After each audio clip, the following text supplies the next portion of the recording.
अस्सलाम वालेकुम, आप देख रहे हैं लाइव डॉक्टर शाहिद मसूद और मैं हूं नवीन जान। दिन भर की अहम खबरें आज प्रोग्राम में शामिल करेंगे। सबसे इंपॉर्टेंट, सुप्रीम कोर्ट की जानिब से जो मरदमशुमारी के हवाले से एक बयान आया है।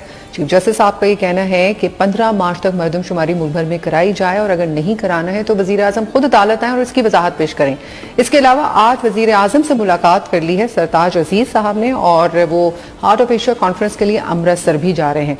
ताज़ा ट्वीट्स भी हम शामिल करेंगे। गो नमाज गो के ट्वीट्स आना शुरू हो गए हैं, गो निसार गो के ट्वीट्स आना शुरू हो गए हैं बिलावल भुट्टो जरदारी की जानिब से। इस पर हम तबसरे के लिए बात करेंगे डॉक्टर शाहिद मसूद से। अस्सलाम वालेकुम डॉक्टर साहब। वालेकुम जी और नाज़रीन को डॉक्टर साहब, ये जो सुप्रीम कोर्ट की जानिब से जो एक बयान आया है बहुत सख्त है, मरदमशुमारी नहीं करा रही है हुकूमत।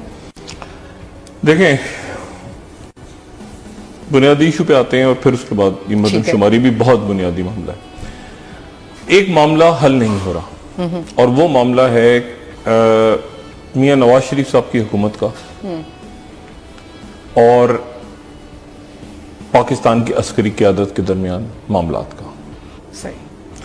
या पाकिस्तान की इस्टेब्लिशमेंट मैं नहीं कहूंगा इस्टेब्लिशमेंट में फौज नहीं होती, ये ध्यान रखें। इस्टेब्लिशमेंट का मतलब एक बहुत वसी तर, उसमें बिजनेस ग्रुप्स भी होते हैं, उसमें मीडिया हाउसेस भी होते हैं, उसमें बैंक्स भी होते हैं, उसमें डिप्लोमेट्स भी होते हैं, उसमें फौज भी हो सकती है। वो एक बहुत बड़ा एक वाइड टर्म है इस्टेब्लिशमेंट। कई साबिक वज़रा होते हैं, मौजूदा वज़रा नहीं होते। अगर हम पूछे शरीफुद्दीन पीरजादा साहब एक इस्टेब्लिशमेंट है तो भी इस्टेब्लिशमेंट है, लेकिन अगर हम उससे पूछेंगे परवेज रशीद साहब वजीर कानून रहे तो वो इस्टेब्लिशमेंट होगा नहीं। तो इस्टेब्लिशमेंट एक अलग मेरे ख्याल से सब्जेक्ट है, बाद में डिस्कस करूंगा कि उसमें फौज भी बहुत एक वसी तनाजुर में लफ्ज़ इस्तेमाल होता है।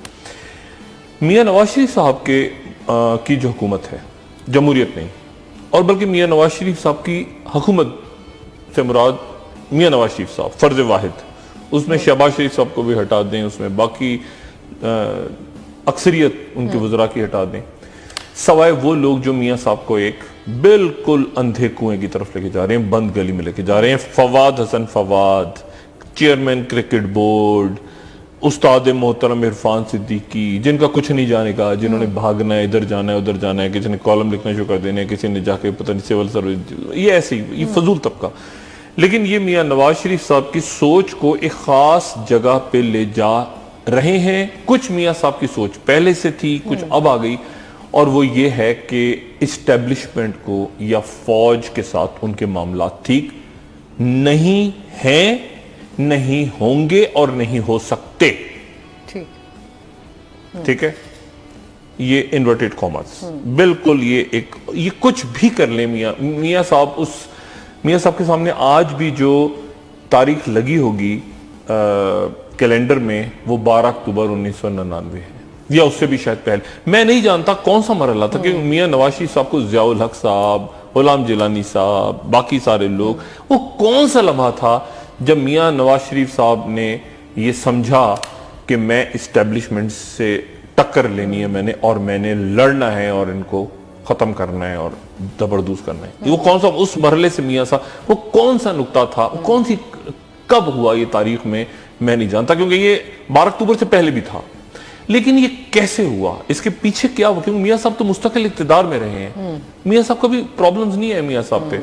जलावतनी के दौरान में मियां साहब देखे ना, ये मिले जो स्टील मिले और ये सारा खेल जलावतनी में हुआ है ना, 2004 2005 ये क्या था। तो मियां साहब को प्रॉब्लम नहीं रही, उसके बावजूद मियां साहब का कोई इशू ऐसा है जरूर।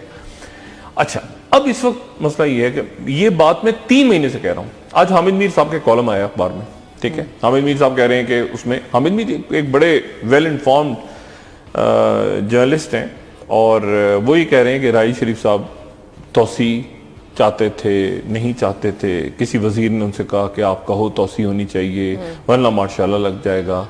अच्छा। तोसी तो नहीं हुई, फिर माशाल्लाह भी नहीं लगा, खुदा जाने क्या हुआ। मैं हामिद मीर साहब से मिलूंगा तो मैं हामिद मीर साहब से पूछूंगा, हामिद मीर साहब जो है वो, मैं कोई कमेंट्स नहीं दूंगा, वो बस वो कुछ कह देते हैं, फिर वो क्या कहते हैं, क्यों कहते हैं, फिर वो हट जाते हैं पीछे। बहरहाल एक बड़ा नाम है, मैं उस पर क्या, उनसे दोस्त भी हैं, मैं ज्यादा बात नहीं करना चाह रहा, लेकिन उनका कॉलम आज पढ़ने लायक है जंग अखबार में। वो कह रहे हैं कि तोसी चाहते थे राही शरीफ साहब और हुकूमत कहती थी तोसी नहीं मिली तो माशाल्लाह लग जाएगा, 3 साल 1 साल, फिर जरदारी साहब ने वापसी का ऐलान कर दिया मुल्क में, तो राइस शरीफ साहब को यकीन हो गया कि मुझे तौसीह नहीं मिलेगी। जरदारी साहब के ऐलान पे जरदारी साहब ने ऐलान कर दिया मैं वापस आ रहा हूं, तो राइस शरीफ साहब को पता चल गया कि मुझे एक्सटेंशन नहीं मिलेगी, इसलिए मामला ठुस हो गया।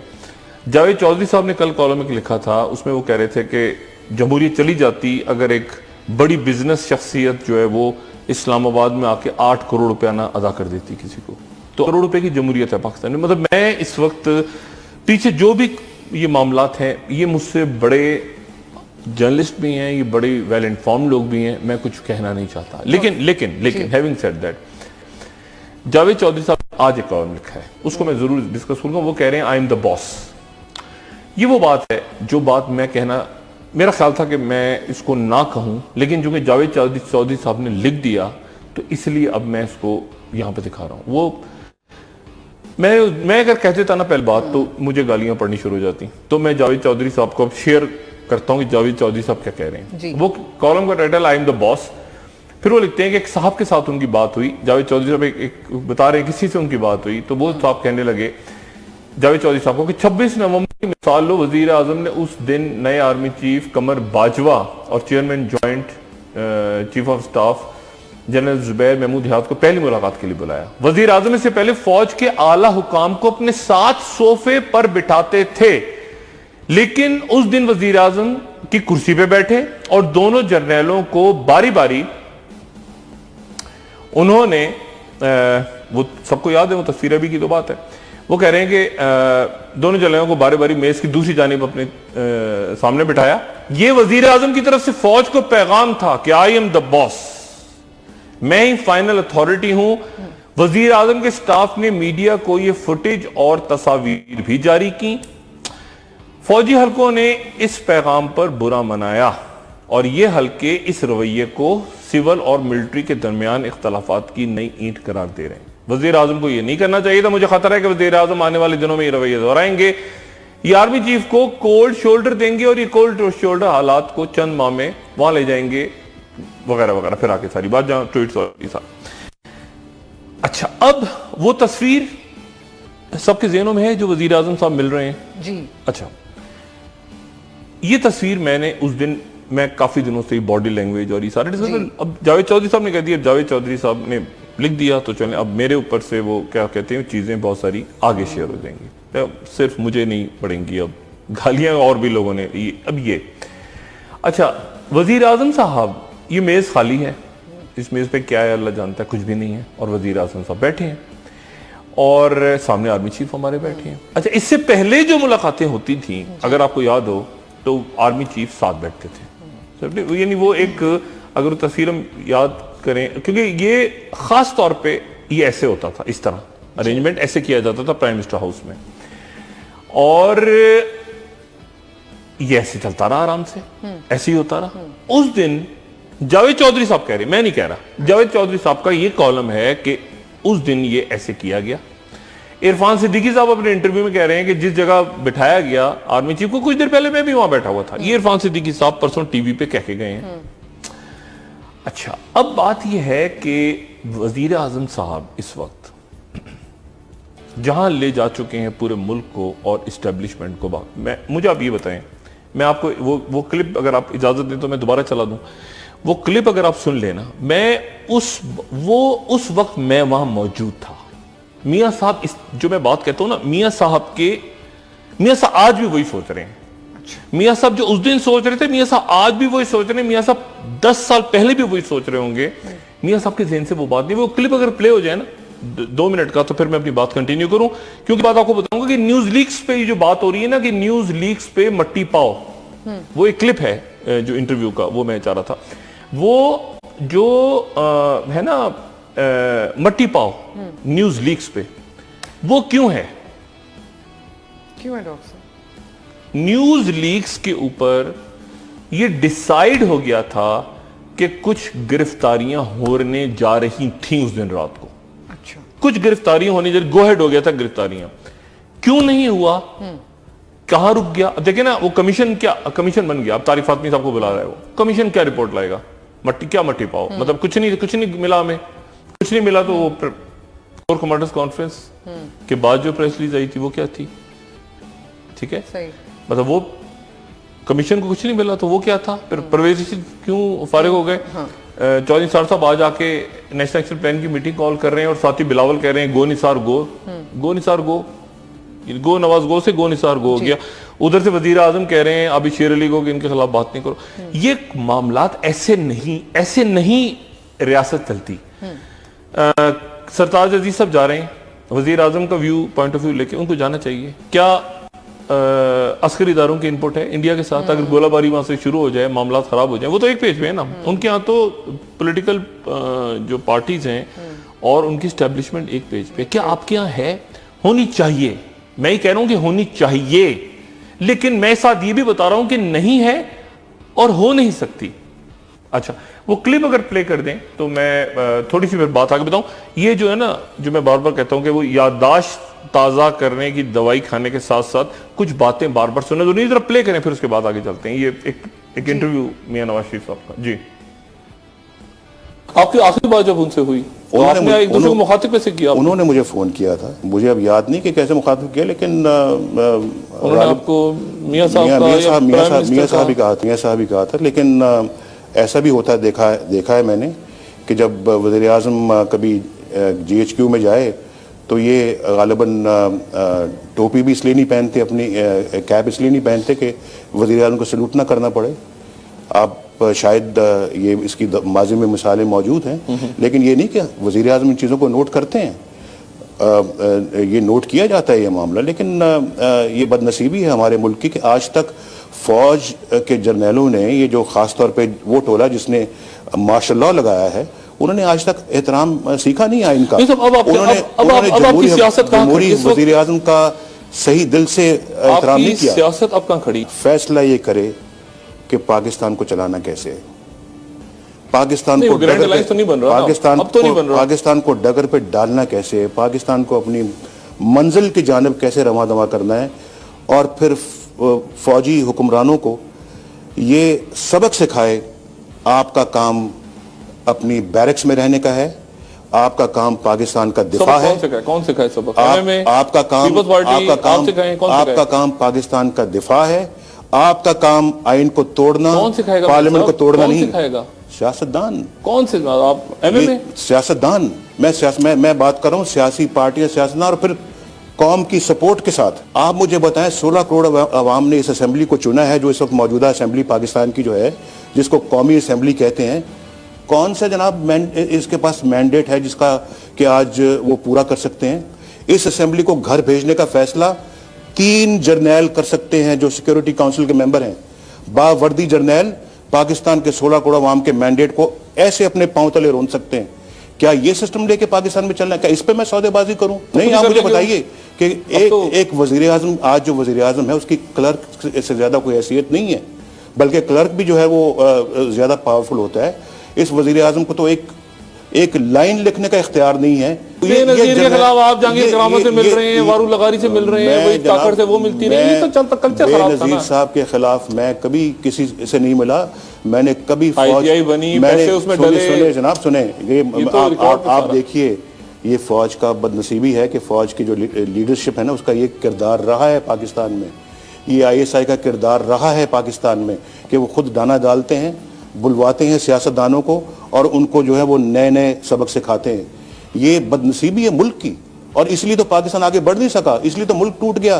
पहले 25 सालों में पाकिस्तान टूट गया। आप डॉक्टर साहब, आप माजी को देखिए आप, अगर, और फिर मैं आपको ये बताऊं कि अगर वहां पे मुजीबुर रहमान साहब का मैंडेट तस्लीम कर लेती उस वक्त फौजी लीडरशिप, तो क्या पाकिस्तान टूटता? पाकिस्तान तोड़ने वाले कौन है? और फिर कितनी पाकिस्तान को बदनामी हुई जब वहां पे मशरकी। आप पहले भुट्टो साहब के ऊपर डालते थे, अब आप फौज पे डाल रहे हैं। लेकिन ये भी तो सियासत आप डालते रहे हैं अपने जलसों में कि भुट्टो ने मुल्क तोड़ा। आप तो मियां साहब आप कहते रहे, अब फौज। डॉक्टर साहब, अच्छा चलिए उस मौजूद से निकलते हैं। सबसे बड़ा अफसोस आपको किसके जाने का हुआ? मियां साहब, आपका एक जाती सवाल, सबसे किस साथी के छोड़ने का ज्यादा अफसोस हुआ? ये वही तबका है, ये उतना ही जिम्मेदार है जितना कि फौजी आमर जिम्मेदार है पाकिस्तान की तबाही पर। जी डॉक्टर साहब, ये इंटरव्यू देखिए, बात यह है कि यहाँ से मियां नवाज शरीफ साहब को बाहर सूरत आगे निकलना होगा। ठीक है, बाहर सूरत आगे निकलना होगा। मैं नहीं जानता कि इस वक्त जो कुछ बातें हो रही हैं देखें ना, पूरा सोशल मीडिया एक्टिव है। उनका मीडिया सेल लगा हुआ है, गालियां, ये सारा। राही शरीफ साहब चले गए। अच्छा, मैंने 4 महीने पहले बात की थी कि जाने वाले को इज्जत से जाने नहीं देना, आने वाले को आराम से आने नहीं देना। बराबर ये और मैं कब से कह रहा हूँ, कोई वजह है मैं कह रहा हूँ, कोई वजह है तो मैं कह रहा हूँ। क्या बहुत से हमारे साथी हैं, उनके पास खबरें हैं, मेरे पास कोई खबर नहीं होगी? मेरे पास भी 2-4 खबरें होती हैं। जब मैं कह रहा हूं कि, और मैं ये भी नहीं कह रहा कि मियां सब सही कह रहे हैं या गलत कह रहे हैं, मैं ही कह रहा हूं कि इशू है, मैं ही कह रहा हूं कि प्रॉब्लम एग्जिस्ट कर रही है। मैं पहले कह देता हूं, बाकी सब कह रहे होते हैं कि सब अच्छा है, सब अच्छा है। जब राही साहब शरीफ चले गए, अब सब मेरे बड़े मोहतरम साफी दोस्तों को याद आ रहा है कि ये होना था, ये होना था, ये होना। मैं उनकी मौजूदगी में कह रहा था। जब राही शरीफ मौजूद थे तो मैं कह रहा था कि नवाज शरीफ साहब और उनका मसला खराब है, और उससे सारे के सारे मिलकर गालियां दे रहे। कुछ लोग ऐसे हैं जो कहते रहते हैं, कुछ लोग ऐसे हैं तो कहते रहते हैं। अब वो चले गए तो इन सब के पेड़ जो है ना, अचानक पेट में मरोड़ उठना शुरू हो गया, सब उठ गई, वो मम्मीज निकल आई कब्र से। बात यह है कि मैं पहले कहता हूं, जो आज वाकया पेश आया, आप आज उसको कह दें तो वो खबर है, उसके बाद वो किस्सा कहानी वाकया होता है जो आप बयान करते हैं। आज की बात आज बयान करें। आज की बात यह है कि चीफ ऑफ जनरल स्टाफ नहीं है। जुबैर हयात साहब जो है वो चेयरमैन ज्वाइंट हो गए, वो ओहदा खाली है। अशफाक नदीम, उसको पूर्ण होना चाहिए, वो ओहदा खाली नहीं रह सकता। वो एक फंक्शनल, एक ऐसी जगह होती है जो बिल्कुल एक, यानी आप समझ लीजिए नंबर 2 है फौज की, नंबर 2 है फौज में, आर्मी चीफ के बाद वो जगह बड़ी, या नंबर 3 है, जैसे भी, वो बड़ी इंपॉर्टेंट जगह है। अच्छा, अब मामला ये है कि 2 जो सुपरसीड हो गए जनरल्स, ठीक है,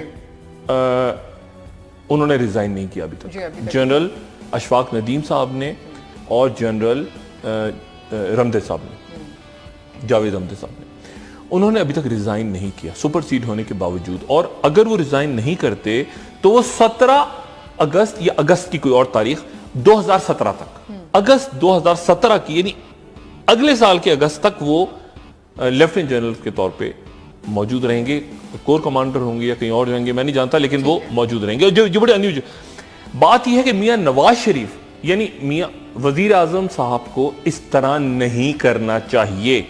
ये जरदारी साहब ने, अच्छा जरदारी साहब क्या कह रहे हैं, वो मैं आप ब्रेक का टाइम हो रहा है सिर्फ जो लगा, वो कह रहे हैं कि एक्सटेंशन इसलिए दी थी कि यानी साहब को नहीं देता तो नीचे पीछे आने वाले मार्शल लगा देते। यानी पीछे आने वालों को जरा अब लिस्ट में निकालूं तो मैं सोचूं कि उसमें से कौन से लोग मुशर्रफ की तरह मार्शल, ये मुझे नहीं, मैं समझने से कासिर हूं कि हमारे सिविलियंस ये क्यों इस वक्त कर रहे हैं कि हालात बुराई की तरफ जाएं, और ये मुस्तकिल कर, मैं कह रहा हूं। और अब ये मजीद, अब जो चीजें आना शुरू हो गई हैं अखबारों में हर तरफ, वो चीजों को बुराई की तरफ लेके जाएंगे। अब ब्रेक ले, मैं उसके बाद बात। ठीक है डॉक्टर साहब, मजीद सियासी खबरों पे आपसे तबसरा लेंगे, छोटी सी ब्रेक लेते हैं, स्टे विद अस। आप देख रहे हैं पाकिस्तान का number 1 show, live with doctor Shahid show, live with doctor Shahid Masood.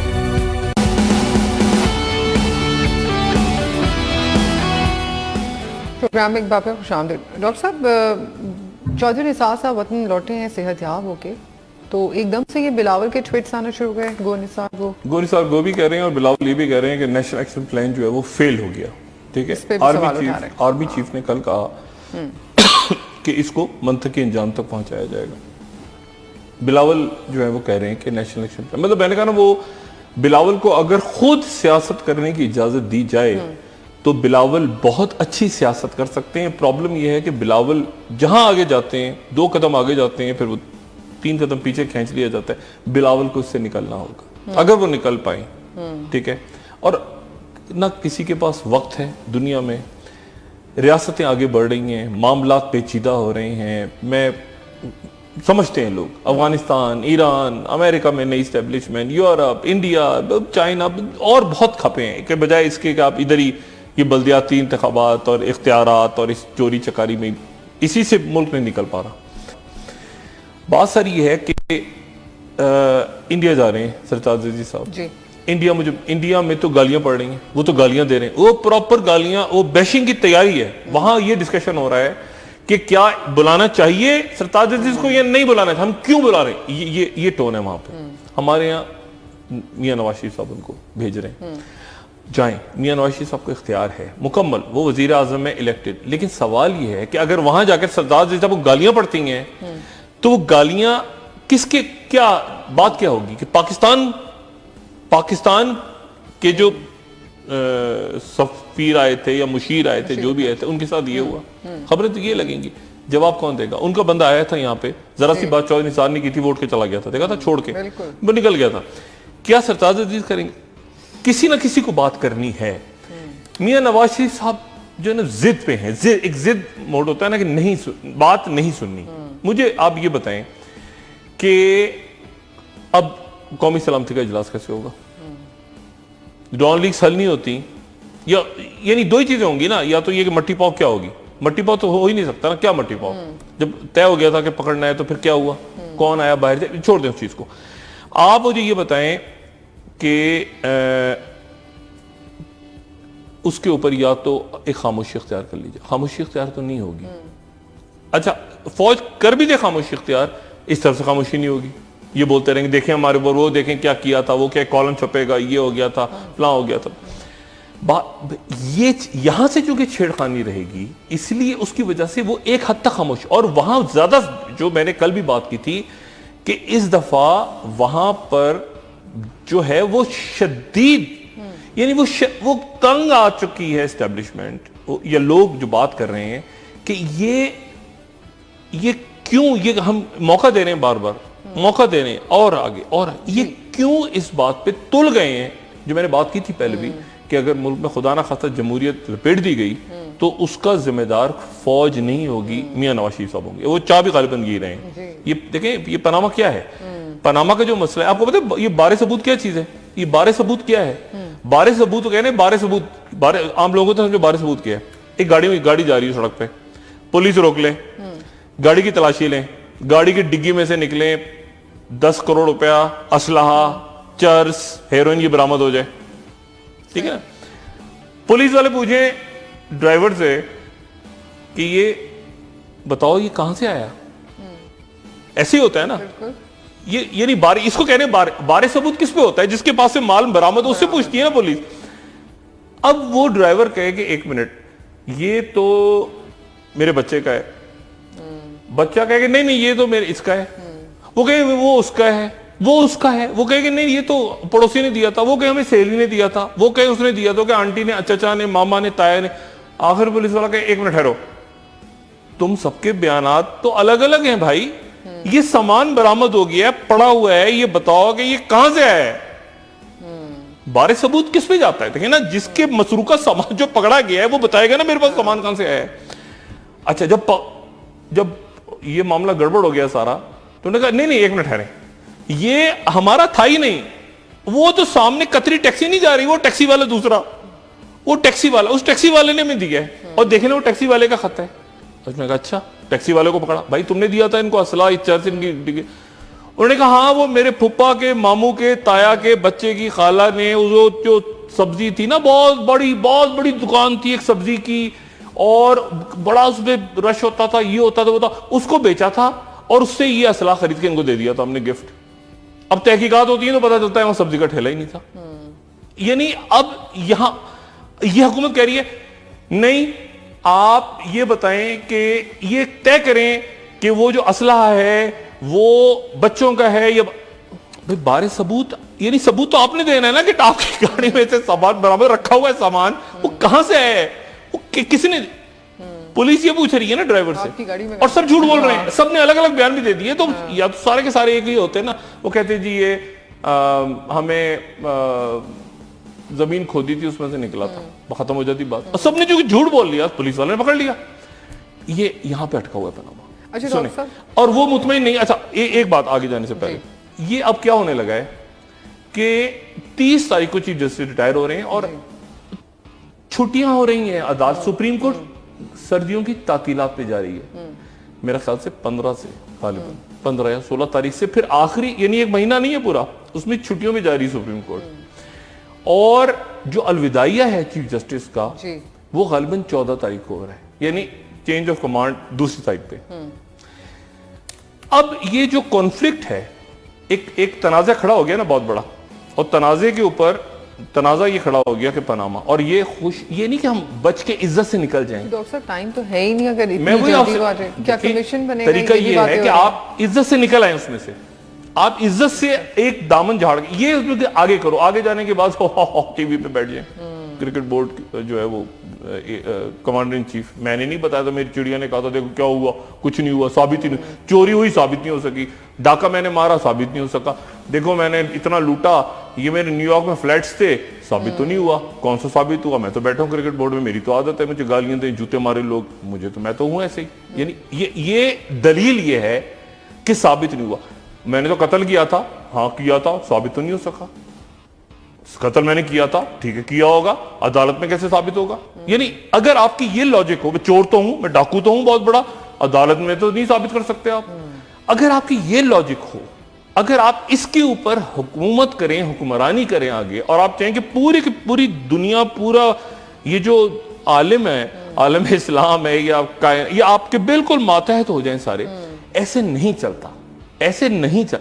अब ये मामलात को जहां लेके जाए, सबसे पहले मेरा ख्याल है अगर कोई मियां साहब को समझा सकता है, ना उनके भाई समझा सकते हैं, दरबारी उनको गिराने के चक्करों में है, ठीक है, वो उन्होंने आगे जाके अगले दरबार में बैठना है उन्होंने, और फिर ये कहना है कि देखें तो दरबार टूट के आ गए, तो देखें हम कितने जबरदस्त हो गए, मियां साहब के दरबारी आ गए हमारे साथ। अगले सेटअप में ऐसे ही होते हैं, अमूमन ऐसे ही होता है ना, अगले सेटअप में कहते हैं पिछले दरबारी टूट के आ गए, वो जी आ गए, देखो ना हमारे साथ आ गए, गुड्डी गुड्डी हो गया सारा, वो फिर गाड़ी चल पड़ी उनकी। इस तरह से रियासत नहीं चल रही। रियासत जो एक रियासत है ना, वो रियासत आगे नहीं चल पा रही। मर्दमशुमारी, अब मर्दमशुमारी सुप्रीम कोर्ट कह रही, यानी आपको पता ही नहीं होगा लोग कितने हैं। मैं कहूंगा 50 करोड़ है, वो क्योंकि 30 करोड़ है, क्योंकि 32 करोड़ है, क्योंकि ना मर्दमशुमारी हो रही है। मर्दमशुमारी के बाद इलेक्शन नहीं हो सकता। जो मैं आज अपनी चीफ से रिमार्क्स पढ़े आप जी, बहुत सख्त रिमार्क्स थे उनके। रिमार्क्स क्या जुमला था? सियासी जमातें स्टेटस को चाहती हैं। मुझे यकीन है वो टीवी प्रोग्राम नहीं देखते मुझे वो कह रहे हैं सियासी जमातें स्टेटस को नहीं, स्टेटस को तोड़ना नहीं चाहती। चीफ जस्टिस साहब की रिमार्क्स हैं। और मर्दमशुमारी के बगैर इलेक्शन जो हैं वो एक फ्रॉड होंगे या बेकार होंगे, इस तरह की बात। मुझे यकीन है कि वो टीवी प्रोग्राम नहीं देखते कोई। बात ये है कि ये ऐसे ही है। अगर आपको पता ही नहीं है कि ये यानी ये मलीर खत्म हो गया है, ये यहां से कुरंगी शुरू हो गया है, ये अछरा खत्म हो गया, ये फैसलाबाद का कौन सा हल्का है, यहां पे रहीम यार खान, ये इन्होंने खुद बांटे हैं, ये इन्होंने खुद बांट लिए हैं पिछले चंद सालों में कि यार यहां से एक सीट मेरी भी निकाल लो या 2 सीटें तुम अपनी निकाल लो। ऐसे जब तक 3 एहतसाब, ये आपकी दोबारा से जो सीटें इन्होंने खुद निकाली हुई हैं अपनी मर्जी से, और मर्दमशुमारी, आपको लोग ही नहीं पता अब क्या जाके वर्ल्ड दुनिया के सामने क्या। और तीसरी बात एहतसाब के ये कैसे मुमकिन है कि जी चोर तो मैं था, डाकू तो मैं था, कातिल तो मैं था, साबित नहीं हुआ ना।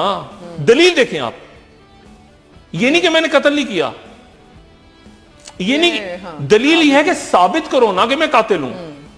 देखिए हमें तो अदालतों ने, हमें तो थे तो क्या हुआ, अदालत ने तो साबित। अगर ये दलील बन जाए किसी माशरे में, अगर ये दलील हो कि मैं कातिल हूं, मैं मानता हूं, मैं साबित नहीं करूं, साबित करके दिखा दो मैं कातिल हूं, मैंने मारा है, तो ये अगर दलील हो और हुक्मरानों की दलील हो, तो मुझे बताएं कि रियासत कैसे चलेगी। आप किस तरह से खड़े होके आप ये कहेंगे कि ये 22 करोड़ लोग जो हैं ये मेरी बात सुने, मैं इनकी ये, और ये मियां नवाज शरीफ साहब का मसला नहीं है। उधर सिंध के अंदर खप पड़ी हुई है, वो सिंध छोड़ के वो पंजाब के अंदर बुनियादी इशू, थर के बच्चे मर रहे हैं, वो थर के बच्चे मर रहे हैं। वो एयान अली का आज फिर मसला रौला पड़ गया, वो 2 जज जो हैं वो उनके इख्तलाफ पैदा हुआ, फिर एयान अली इश्यूज अपनी जगह मौजूद हैं। मुझे बताएं डॉक्टर आसिम का केस क्या है, डॉक्टर आसिम का ये केस, डॉक्टर आसिम का मुकदमा क्या है, उनका जो दहशतगर्दी वाला मुकदमा है उसमें क्या है कि रेंजर्स ने हॉस्पिटल के रिकॉर्ड्स को टेम्पर किया। कितना खौफनाक इल्जाम लगा रहे हैं डॉक्टर आसिम के वकील साहब। ये खत्म हो सकता है? रेंजर्स तो रहेगी ना अपनी जगह, आप डीजी रेंजर्स को भेज दें, रेंजर्स तो रहेगी। इसको बाकी कलदम जमातें किस तरह देखेंगी? ये बैठ के कह रहे हैं नेशनल एक्शन प्लान फेल हो गया। इसलिए फेल हो गया कि आप अंदरूनी सिंध घुसने नहीं दे रहे उनको, आप पंजाब जाने नहीं दे रहे उनको, आप नेक्टा को बनने नहीं दे रहे, ठीक है ना। आप कलदम जमातों को उनकी सरपरस्ती करते हैं बैठ के, और पब्लिक में आके आप सो कॉल्ड लिबरल बन जाते हैं। बात यह है कि जब तक आप इन मामलात को हल नहीं करेंगे, और फिर उसके बाद आप, मैं चाहता हूं भारत से दोस्ती हो, मैं चाहता हूं भारत से जबरदस्त लोग हैं। भारत में इस वक्त सरकार कौन सी बैठी है? मेरा मसला इंडिया नहीं है, मेरा मसला मोदी सरकार है। ये बिल्कुल ऐसे है कि वहां पर एक तालिबान की हुकूमत बिठा दें, एक हिंदू तालिबान बिठा दें वाले जाके, देखिए ना वो एक यानी एक कत्ल का बनाई हुई है उन्होंने अपने मुल्क को वहां लोग बेजार हैं। अब वहां पर आप जो है वो जाके बात करें आप बिल्कुल करें, मैं चाहता हूं डायलॉग हो, मैं चाहता हूं लेकिन माहौल नहीं है। वहां के लोग चाहते हैं डायलॉग हो, इंडिया के लोग बेशुमार मेजॉरिटी इंडिया की चाहती है कि डायलॉग हो, लेकिन वहां की जब गवर्नमेंट नहीं चाह रही तो आपने पैरों में गिर के उनके जरूर मुंह काला करना है, अपना भी और मुल्क का भी करवाना है। आप मशवरा किसी से अखबार पढ़ लें, मशवरा कर लें, उनके टीवी चैनल म्यूजिक चैनल आप देखते हैं, कोई न्यूज चैनल भी देख लें किसी वक्त, वो आपको गालियां दे रहे हैं इस वक्त, आपसे मुराद मुल्क को गालियां दे रहे हैं इस वक्त। आप कह रहे हैं मुझे ट्रंप ने फोन किया, वो फोन आया था कल तो कल रात को। अमेजिंग वर्क और बहुत सारी तारीफें की हैं, टेरिफिक गाय। वज़ीर आज़म को कहा है उन्होंने? नहीं, आप देखें ना, अब वो आप उसके बाद आपने देखा है वॉशिंगटन पोस्ट क्या लिख रहा है, आप इंडिपेंडेंट क्या लिख रहा है, CNN क्या, पुराने बयान भी लिखे हैं, दुनिया क्या कह रही है उसके बाद इन्होंने जिस तरह उसको उछाला है, आप Washington Post, New York Times, Independent, CNN, Fox, मैं क्या कहूं। बात यह है कि वो ट्रंप ने यानी सारा उनके पास आए होंगे ना नाम के, आप फोन कर लें, मुझे नहीं पता क्या इन्होंने कहा कि जो अच्छा ये जो प्रेस रिलीज जारी हो रही है जी, ये दुनिया के अखबार लिख रहे हैं। बात यह है कि ये दुनिया भर के अखबार लिख रहे हैं और हैरान हो रहे हैं और वो ये कह रहे हैं कि प्राइम मिनिस्टर अमेजिंग है पाकिस्तान का, और वो कह रहे हैं कि और यहां की जो प्रेस डिपार्टमेंट है उसने इशू किया, उसमें इंग्लिश भी गलत है, उसमें ग्रामर भी गलत है, और उसमें डोनाल्ड ट्रंप ने कहा कि पाकिस्तान के जो भी मसले तुम्हारे, तुम्हें मोटरवे बनानी है, तुम्हें कर्जा माफ, जो भी से मतलब जो भी मसले हैं तुम्हारे, तुम्हें कितने हवाई जहाज चाहिए, तुम्हें कोई ट्रम्प टावर बनवाना है रायवंड में, तुम्हें क्या करना है, तुम जो तुम्हारे मसले, कर्जा ये वो, तुम्हें मैं मतलब कि फ्लीट्स दे दूं F-16 के, जो तुम्हारे मसले हैं वो मैं हल कर दूंगा नवाज शरीफ साहब, क्योंकि तुम मेरे एक आइडियल हो तुम एक जबरदस्त, ये डोनाल्ड ट्रंप कह रहे हैं। अच्छा, वो फिर उसके बाद ये डोनाल्ड ट्रंप कह रहे हैं बकौल वजीर आजम हाउस के, उसके बाद जो दुनिया में तमाशा उठा है उस बात का, आप वजीर खारजा, वजीर आजम इन हालात में, और इमरान खान आगे कह रहे हैं ट्रंप भी आ जाए तो भी नहीं बचा सकता पनामा से। यानी अब देखें ना, वो उसने कहा नवाज शरीफ मैं फोन पे हाजिर हूं, ट्रंप लेटर, हाँ नहीं तुम ट्रंप लेटर, तुम मुझे बस फोन करना, मैं हाजिर हूं नवाज शरीफ, एनी टाइम, किसी वक्त मुझे फोन करो नवाज शरीफ, मैं तुम्हारे हाजिर, पूरी दुनिया एक खुड़े तो मैं तुम्हारे लिए हाजिर हूं। उसने ये कहा होगा, ये अजीब व गरीब बात है। इसको आप आज CNN पे सारा दिन इस पे चलते रहिए, सारा दिन CNN, फॉक्स, बाहर के अखबार को डिस्कस करते रहे, एक जग हंसाई हुई है। बात यह है सारी कि जब जग हंसाई होती है तो नवाज शरीफ साहब की नहीं होती, पाकिस्तान की होती है, बतौर एक रियासत होती है आपकी।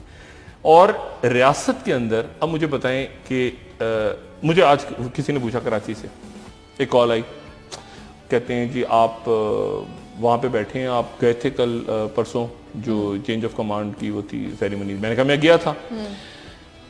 अब वो कहते हैं कि जी डॉक्टर साहब बड़ा आपने ज़बरदस्त बताया और बड़ा हमें हौसला मिला, अल्लाह करे खैरियत से रहे, मुल्क हमारा चले, अमन व अमान रहे कराची में, ये ऑपरेशन ज़रब जो है ये आगे जाए, माशी दहशतगर्दी की बात हुई। मैंने कहा जी सहूलतकारी की बात जो मैंने कल की थी सारी। अब वो क्या पूछ रहे हैं, अब मेरे पास वो कह रहे हैं मुझे ये बताएं हमारे नए चीफ कराची आएंगे। मैंने कहा बिल्कुल आएंगे, क्यों नहीं आएंगे वो।